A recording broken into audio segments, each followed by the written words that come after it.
So you're telling me that the guys who made the Wild Arms franchise are responsible for one exclusive Xbox game? Well, it's got to be a JRPG, right? Oh no.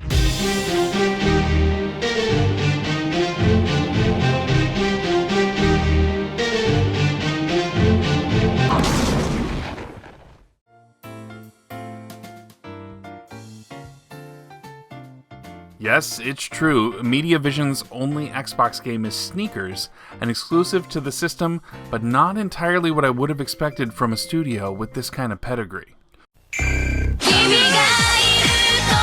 男は強くあれ男は可愛くあれドタバタネズミアドベンチューネズミックス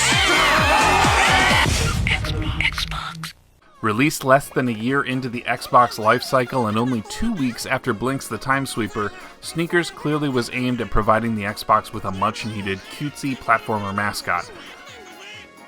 Only the game isn't like a lot of other mascot platformers simply because there's not really any actual platforming to be had.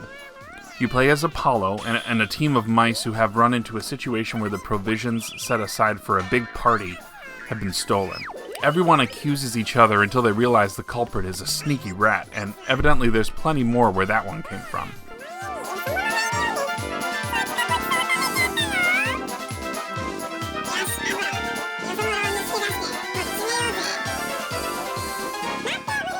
Sneakers gameplay is broken into 2 major phases across 5 timed levels. In the search phase, Apollo and his team of mice will traverse the level looking for a certain number of rats. But even though this level is built out in 3D, your travel is restricted to predefined line. Find a rat, target them, and basically take a picture of them to scare them away. Some rats are out in the open, others have to be startled out of their hiding spots and chased down. In addition, some areas of the level can only be accessed by finding the right junction point and choosing the right pathway to get there. In the end, you'll probably end up having to retrace your steps multiple times to ensure that you don't miss a rat. And here's where I see one of the first big misses with Sneakers. The restriction of only being able to move along predetermined paths makes this game feel old, and when you consider the size of the environments, it would have been much more appealing if they just would have opted for free roaming instead.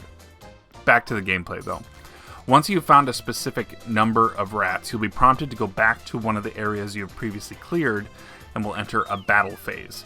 Basically, beat up a squad of rats, collecting food for health and candy for points. Battles also end up being graded for bragging rights, but doesn't have much of an impact past that. Bs should be easily attainable. The issue with the battles is the combat itself is just not that interesting. It's simple button mashing, this space-clearing spin attack, and occasionally holding down the punch button to wind up is really all you need to do to succeed. One of my biggest complaints with Sneakers is the timed aspect. Spot all but one rat and let the time run out, and it's game over. And the game only saves progress between each of the levels, so there's no mid-level checkpoints. Add to that the less than obvious context clues for some of the rats, and you may find yourself having to redo nearly 40 minutes of gameplay just because you couldn't find them all. It's an odd design decision. They could have easily gated it with checkpoints at every 5 or 10 rats, or just eliminated the timed aspect altogether.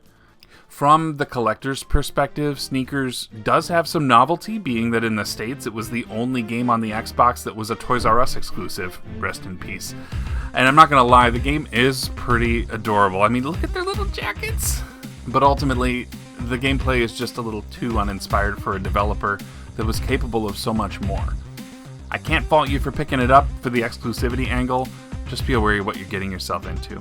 If you enjoyed this review, please be sure you're subscribed so you know when the next one drops, and hit that like button. It really does help YouTube know that it'd be a great one to share with other fans of the Xbox.